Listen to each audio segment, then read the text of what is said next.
So the universe isn't stranger than we imagine. It's stranger than we are capable of imagining. പുറമേ നോക്കുമ്പോൾ space ഭയങ്കര കാമാണ്, silent ആണ്, empty ആണ് and almost peaceful ആണ്. But ഈ യൂണിവേഴ്സിൽ അവിടെ എവിടെയും സ്കാറ്റർ ആയി കിടക്കുന്ന ചില പോർഷൻസ് ഉണ്ട്, ചില ഭാഗങ്ങളുണ്ട്. അവിടെ റിയാലിറ്റി പോലും ബ്രേക്ക് ആയി പോകും. ടൈം സ്ലോ ഡൗൺ ആകും, ലൈറ്റ് ഒരു സർക്കസ് പോലെ ബെൻഡ് ചെയ്യപ്പെടും.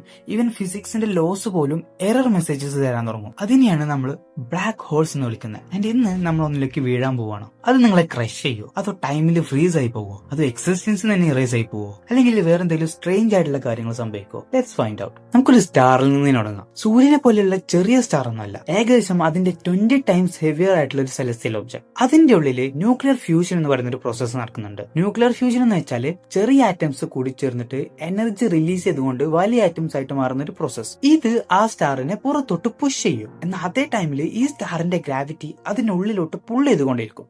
ഇതിങ്ങനെ ഒരു പെർഫെക്റ്റ് ബാലൻസിൽ മില്യൺസ് ഓഫ് ഇയേഴ്സ് സ്റ്റേബിൾ ആയിട്ട് പോയിക്കൊണ്ടേയിരിക്കും. ആൻഡ് ഒരു ദിവസം ഇതിന്റെ ഫ്യൂവല് തീരും, ന്യൂക്ലിയർ ഫ്യൂഷൻ സ്റ്റോപ്പ് ആവും, ഗ്രാവിറ്റി ടേക്ക് ഓവർ ചെയ്യും. ആൻഡ് ഏകദേശം ഒരു സെക്കൻഡിന്റെ ഉള്ളിൽ ഈ സ്റ്റാർ അതിലോട്ട് തന്നെ കൊളാപ്സ് ചെയ്യും. The core collapses faster than anything you can imagine. Electrons crush ചെയ്തിട്ട് പ്രോട്ടോൺ ആയി മാറും. ആൻഡ് അത് ന്യൂട്രോൺസ് ഫോം ചെയ്യും. ആൻഡ് ഒരു ലിമിറ്റ് കഴിയുമ്പോൾ ന്യൂട്രോൺസിന് പോലും പിടിച്ചു നിൽക്കാൻ പറ്റാത്തൊരവസ്ഥ വരും. അങ്ങനെ അതൊരു ബ്ലാക്ക് ഹോൾ ആയിട്ട് മാറും. ഒരു സ്റ്റാറിന്റെ എൻറ്റയർ മാസ് ഒരു സിറ്റിയുടെ അത്ര വലുപ്പത്തിലോട്ട് ചുരുങ്ങുന്ന അവസ്ഥ. അത് എത്രത്തോളം അബ്സേർഡ് ആണെന്ന് കാണിക്കാൻ ഇതൊന്ന് ചിന്തിച്ചു നോക്ക്. ഞാനിപ്പോ മൗണ്ട് എവറസ്റ്റിനെ ടീസ്പൂൺ അത്ര സൈസിലോട്ട് കംപ്രസ് ചെയ്താലുള്ള അവസ്ഥ എന്തായിരിക്കും? അതുപോലെ ഇരിക്കും. അതായത് ഡെൻസിറ്റി എക്സ്പോണൻഷ്യലി കൂടും. ഗ്രാവിറ്റി നിങ്ങൾക്ക് ചിന്തിക്കാൻ കഴിയുന്നതിനേക്കാളും കൂടുതൽ സ്ട്രോങ് ആവും. ആ ടൈമിൽ ലൈറ്റിന് പോലും അതിൽ നിന്ന് എസ്കേപ്പ് ചെയ്യാൻ കഴിയില്ല. അപ്പോഴാണ് ഒരു ബ്ലാക്ക് ഹോള് ബോൺ ആയെന്ന് നമ്മൾ പറയുന്നത്. അതിന്റെ ഒരു ഇമ്പോർട്ടന്റ് കറക്ഷൻ ഉണ്ട്. Black holes cosmic vacuum cleaners അല്ല. ഇപ്പൊ നമ്മുടെ സണ്ണ് മാജിക്കലി ഒരു ബ്ലാക്ക് ഹോൾ ആയെന്ന് വിചാരിക്കുക. നമ്മുടെ എർത്ത് സ്റ്റിൽ അതിന് ഇപ്പോൾ എങ്ങനെയാണ് ഓർബിറ്റ് ചെയ്യുന്നത് അതേപോലെ ഓർബിറ്റ് ചെയ്തുകൊണ്ടിരിക്കും. ഗ്രാവിറ്റി ഡിപ്പെൻഡ് ചെയ്യുന്ന മാസിനെയാണ്,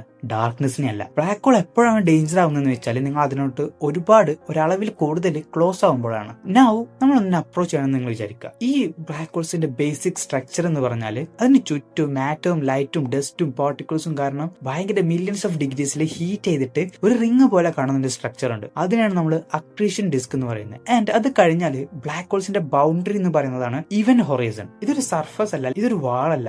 it's not even something that you can touch. അതൊരു ഡിസ്റ്റൻസ് ആണ്. അത് സ്പേസിലൊരു റീജിയൻ ആണ്. എങ്ങനെ ദാറ്റിന് പോലും എസ്കേപ്പ് ചെയ്യാൻ പറ്റാത്തൊരു region. It's a distortion in space. And since nothing is faster than light, not even information can come back. നിങ്ങൾ ആ ലൈൻ ക്രോസ് ചെയ്തോ, then you are casually disconnected from the rest of the universe forever. And നിങ്ങൾ എത്രത്തോളം scream ചെയ്താലും the universe will never hear it. അത് സൗണ്ടിന് travel ചെയ്യാൻ കഴിയാത്തതൊന്നുമല്ല. Because ഇനി നിങ്ങളുടെ ഫ്യൂച്ചറിന് ഞങ്ങളുടേതുമായി യാതൊരു ബന്ധവുമില്ല. നൗ ഇവിടെയാണ് റിലേറ്റിവിറ്റി വൈൽഡ് ആവുന്നത്. അതായത് ഒരു ബ്ലാക്ക് ഹോളിന്റെ അടുത്ത് ടൈം സ്ലോ ഡൗൺ ചെയ്യും, ലൈക്ക് ആക്ച്വലി സ്ലോ ആവും. ഇത് മാത്തമാറ്റിക്കലി മെഷർ ചെയ്തിട്ടുള്ളതാണ്. സാറ്റലൈറ്റ്സും അറ്റോമിക് ക്ലോക്സും വെച്ചിട്ട് നമ്മൾ വെരിഫൈ ചെയ്തിട്ടുള്ള കാര്യം കൂടിയാണ്. അതിന്റെ ഒരു ഡിസ്റ്റന്റ് ഒബ്സർവറിനെ സംബന്ധിച്ച് നിങ്ങൾ ഒരു ബ്ലാക്ക് ഹോളിലേക്ക് ഒരിക്കലും ഫാളോ ചെയ്യുന്നത് അവർ കാണില്ല. നിങ്ങൾ ജസ്റ്റ് സ്ലോവർ ആൻഡ് സ്ലോവർ ആയിട്ട് അവർക്ക് ഫീൽ ചെയ്യുള്ളൂ. ആൻഡ് ഒരു ലിമിറ്റ് കഴിഞ്ഞാൽ നിങ്ങൾ അവിടെ ഫ്രീസ് ആയി പോകും. അവർ നിങ്ങൾ നോക്കുമ്പോൾ നിങ്ങൾ ഒരിക്കലും ആ ലൈന് ക്രോസ് ചെയ്യുന്നില്ല. You just fade redder and dimmer, eventually invisible. അവരുടെ പെർസ്പെക്റ്റീവ് വെച്ച് നിങ്ങൾ ഒരിക്കലും അതിലോട്ട് ഫോളോ ചെയ്യുന്നില്ല. ബട്ട് നിങ്ങളുടെ പെർസ്പെക്റ്റീവില് എല്ലാം വളരെ നോർമൽ ആയിട്ട് തന്നെ നടക്കുകയും ചെയ്യും. കേൾക്കുമ്പോൾ രണ്ടും രണ്ട് റിയാലിറ്റീസ്, എന്നാൽ രണ്ടും കറക്റ്റുമാണ്. Physics allows this contradiction. ഇതിനെയാണ് ജനറൽ റിലേറ്റിവിറ്റി എന്ന് വിളിക്കുന്നത്. സ്പേസ് ടൈം ഇൻഡ്യൂട്ടീവ് അല്ല, അത് ജിയോമെട്രിക്കൽ ആണ്. Now we know that gravity distance വെച്ച് ചേഞ്ച് ആകുന്നു. നിങ്ങളുടെ ഫീറ്റ് തലയിലുള്ളതിനേക്കാൾ കൂടുതൽ പുൾ അനുഭവപ്പെടും. ഇതിനെയാണ് നമ്മൾ ടൈഡൽ ഫോഴ്സ് എന്ന് വിളിക്കുന്നത്. ആൻഡ് ഒരു ബ്ലാക്ക് ഹോളിന്റെ അടുത്ത് it become so insane that your body literally stretches. അത് ലോങ്ങർ ആകും, തിന്നർ ആകും, ഒരു സ്പാഗറ്റി പോലെ. ലിറ്ററലി സയൻസ് ഇതിനെ വിളിക്കുന്നത് സ്പാഗറ്റിഫിക്കേഷൻ എന്നാണ്. നിങ്ങൾ ഒരു ഹ്യൂമൻ ഷേപ്പില് കണ്ടിന്യൂ ചെയ്യില്ല. നിങ്ങളൊരു സ്ട്രീം ഓഫ് ആറ്റംസ് പോലെ ആയിരിക്കും, അതായത് അറ്റോമിക് ന്യൂഡിൽസ് പോലെ. ഇത് മോർബിഡ് ആണ്, but it's very real physics. ഒരു ഫൺ ഫാക്ട് എന്താണെന്ന് വെച്ചാൽ ബ്ലാക്ക് ഹോൾസ് ആക്ച്വലി ബ്ലാക്ക് അല്ല. അതിന്റെ അക്രീഷൻ ഡിസ്ക് കാരണം നമുക്ക് ഒരുപാട് അതിനെ കാണാൻ കഴിയും. ഗ്യാസും ഡസ്റ്റും സ്പൈറൽ ചെയ്ത് കൊളൈഡ് ചെയ്ത് മില്യൺസ് ഓഫ് ഡിഗ്രിയിൽ ഹീറ്റപ്പ് ആയി കിടക്കുന്ന ഒരു റീജിയൻ. അത് ചില ഗാലക്സിയേക്കാൾ ബ്രൈറ്റ് ആയിട്ട് ഗ്ലോ ചെയ്യും, ചിലത് അതിന് ചുറ്റുമുള്ള എല്ലാത്തിനേക്കാളും ഔട്ട്ഷൈൻ ചെയ്യും. So technically the brightest objects in the universe are powered by the darkest objects. വല്ലാത്തൊരു ഐറണി ആയി പോയി. ഇനി നമ്മൾ ചെറുതായിട്ട് ക്ലാസിക്കൽ ഫിസിക്സ് നിന്ന് സ്റ്റെപ്പ് ഔട്ട് ചെയ്യാൻ നിൽക്കുകയാണ്. ഇവിടെ കാര്യങ്ങൾ കുറച്ചും കൂടി വിയേർഡാവും. ഇൻഫർമേഷൻ. ഇന്ന് നമുക്ക് ഫിസിക്സിൽ അല്ലെങ്കിൽ സയൻസിൽ അറിയുന്ന എല്ലാ ലോസും പറയുന്നത് ഇൻഫർമേഷൻ കൺസർവേറ്റീവ് ആണ്. ബട്ട് ബ്ലാക്ക് ഹോൾസ് അതിലേക്ക് വീഴുന്ന എല്ലാത്തിനെയും ഇറേസ് ചെയ്യുന്ന പോലെയാണ് കാണുന്നത്. സോ എവിടേക്കാണ് ഇൻഫർമേഷൻ പോകുന്നത്? ഇത് മുഴുവനായിട്ടും പോയോ? അതോ എവിടെയെങ്കിലും സ്റ്റോർ ചെയ്ത് വെച്ചിട്ടുണ്ടോ? അല്ലെങ്കിൽ എങ്ങനെയെങ്കിലും എൻകോഡ് ചെയ്ത് വെച്ചിട്ടുണ്ടോ? സ്റ്റീഫൻ ഹോക്കിങ്സ് പ്രപ്പോസ് ചെയ്തിട്ടുള്ള ഒരു കാര്യമാണ് ബ്ലാക്ക് ഹോൾസ് റേഡിയേഷൻ ലീക്ക് ചെയ്യുന്നുണ്ട്. ഇതിനെയാണ് നമ്മൾ ഹോക്കിൻസ് റേഡിയേഷൻ എന്ന് വിളിക്കുന്നത്. ഇത് പ്രകാരം ബ്ലാക്ക് ഹോൾസ് ഇവാപറേറ്റ് ചെയ്തു പോകും. യെസ്, ബട്ട് ആ പ്രോസസ്സ് ഭയങ്കര സ്ലോ ആണ്. ലൈക്ക് ജസ്റ്റ് ഒരു സോളാർ മാസ് ഏകദേശം 10⁻67 ഇയേഴ്സ് എടുക്കും ഇങ്ങനെ ഇവാപറേറ്റ് ചെയ്ത് പോകാൻ.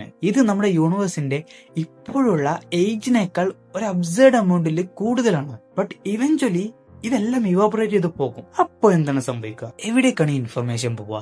അത് ഡിസപ്പിയർ ആയി പോകുമോ? യെസ് എന്നാണ് തരുന്നുണ്ടെങ്കിൽ അവിടെ ക്വാണ്ടം മെക്കാനിക്സ് ബ്രേക്ക് ആകും. നോ എന്നാണ് തരുന്നുണ്ടെങ്കിൽ അവിടെ റിലേറ്റിവിറ്റി ബ്രേക്ക് ആകും. ഫിസിസിസ്റ്റ് ഇപ്പോഴും ആർഗ്യൂ ചെയ്യുന്ന ഒരു വിഷയമാണത്. ഇതിപ്പോഴും സോൾവ്ഡ് അല്ല. Black holes are literally where our best theories fight each other. ഇത് ഫിസിക്സിലെ ക്രാക്സിനെ എക്സ്പോസ് ചെയ്യും. അതുകൊണ്ടാണ് ഇപ്പോൾ ഇതൊരു ഇൻട്രസ്റ്റിംഗ് സബ്ജക്ട് ആയിട്ട് തുടരുന്നത്. ബട്ട് വേറൊരു കാര്യം എന്താണെന്ന് വെച്ചാൽ almost every galaxy has one, including ours. It's called Sagittarius A star.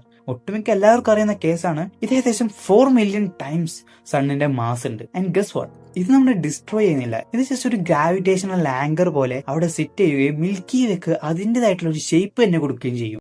So ഗാലക്സീസിനെ actually build ചെയ്യാൻ ഹെൽപ്പ് ചെയ്യുന്ന ഒരു ആർക്കിടെക്റ്റ് ആണ് ഈ ബ്ലാക്ക് ഹോൾസ് എന്ന് പറയുന്ന ഒബ്ജക്ട്സ്. വേറൊരു ഡീറ്റെയിൽ എന്താണെന്ന് വെച്ചാൽ ഈ ബ്ലാക്ക് ഹോൾസിന് ചുറ്റും ലിറ്ററലി പ്യുവർ ലൈറ്റ് ഒരു സാറ്റലൈറ്റ് എന്ന പോലെ ഓർബിറ്റ് ചെയ്യും.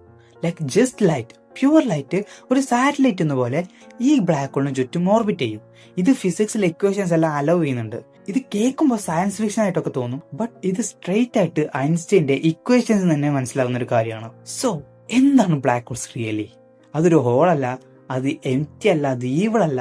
അവിടെയാണ് ഗ്രാവിറ്റി അതിന്റെ ലോജിക്കൽ എക്സ്ട്രീം ടേക്ക് ചെയ്യുന്നത്. ഇവിടെ നിങ്ങൾ ഫിസിക്സിനെ കുറച്ചുകൂടെ ദൂരോട്ട് പുഷ് ചെയ്ത് കഴിഞ്ഞാൽ കോമൺ സെൻസ് പോലും നിന്നു പോകും. ആൻഡ് ഇപ്പോഴും സ്റ്റാർസ് കൊളാപ്സ് ചെയ്തുകൊണ്ടേയിരിക്കുന്നുണ്ട്, ഹൊറൈസൺസ് ഫോം ചെയ്തുകൊണ്ടേയിരിക്കുന്നുണ്ട്, ടൈം സ്ലോ ആയിക്കൊണ്ടേയിരിക്കുന്നുണ്ട്, ഇൻഫർമേഷൻ സ്ക്രാമ്പിൾ ചെയ്തുകൊണ്ടേയിരിക്കുന്നുണ്ട്. ഈ യൂണിവേഴ്സിൽ ഏകദേശം 40 ക്വിന്റില്യൺ ബ്ലാക്ക് ഹോൾസ് എങ്കിലും ഉണ്ടായിരിക്കും എന്നാണ് കണക്കുകൾ പറയുന്നത്. ഈ ബ്ലാക്ക് ഹോൾസ് ജസ്റ്റ് ഒബ്ജക്ട്സ് മാത്രമല്ല, ഇവര് ലബോറട്ടറീസ് ആണ്. ലൈക്ക് നമ്മുടെ നേച്ചറിന്റെ ടെസ്റ്റിനെ ലിമിറ്റ് ചെയ്യുന്ന, നമ്മുടെ നോളജിനെ ലിമിറ്റ് ചെയ്യുന്ന laboratories. And maybe the key to the next big theory ഇതിന്റെ എഡ്ജിലായിരിക്കും ഒളിച്ചിരിക്കുന്നുണ്ടാവുക. നൗ J1650 ഇതാണ് നമ്മൾ കണ്ടെത്തിയിട്ടുള്ളത് വെച്ച് ഏറ്റവും ചെറിയ ബ്ലാക്ക് ഹോൾ. അതിന്റെ ഡയമീറ്റർ ഏകദേശം 21 കിലോമീറ്ററോളം വരും. അതിന്റെ മാസ് എന്ന് പറയുന്നത് ഏകദേശം സണ്ണിന്റെ 3.8 ടൈംസ് ആണ്. And supermassive black hole ആവേണ്ടതിന്റെ ലോവർ ലിമിറ്റിൽ കിടക്കുന്ന ഒരു ബ്ലാക്ക് ഹോൾ ആണ് J1601 + 3113. അതിന്റെ ഡയമീറ്റർ ഏകദേശം സണ്ണിന്റെ ഹാഫോളം വരും. അത് മാത്രമല്ല അതിന്റെ മാസ് എന്ന് പറയുന്നത് 100,000 ടൈംസ് ഓഫ് സണ്ണിന്റെ മാസ് ആണ്. ആൻഡ് നമ്മൾ കണ്ടെത്തിയിട്ടുള്ളത് വെച്ച് ഏറ്റവും വലിയ ബ്ലാക്ക് ഹോൾ ആണ് 10618. അതിന് ഏകദേശം 66 ബില്യൺ ടൈംസ് സണ്ണിന്റെ മാസ് ഉണ്ട്. എന്നാൽ ചില സ്റ്റഡീസ് സജസ്റ്റ് ചെയ്യുന്നുണ്ട് ഫീനിക്സ് എ സ്റ്റാർ ആണ് നമ്മൾ കണ്ടെത്തിയിട്ടുള്ളത് വെച്ച് ഏറ്റവും വലിയ ബ്ലാക്ക് ഹോൾ എന്ന്. അതിന് ഏകദേശം 100 ബില്യൺ ടൈംസ് സണ്ണിന്റെ മാസ് ഉണ്ട്. ബട്ട് ഇതിൽ ഇപ്പോഴും കൺഫ്യൂഷൻ ഉണ്ട്. അതിനെ മുഴുവനായിട്ടും നമ്മൾ ഇപ്പോഴും മനസ്സിലാക്കിയിട്ടില്ല. So the universe is stranger than we imagine. It's stranger than we are capable of imagining.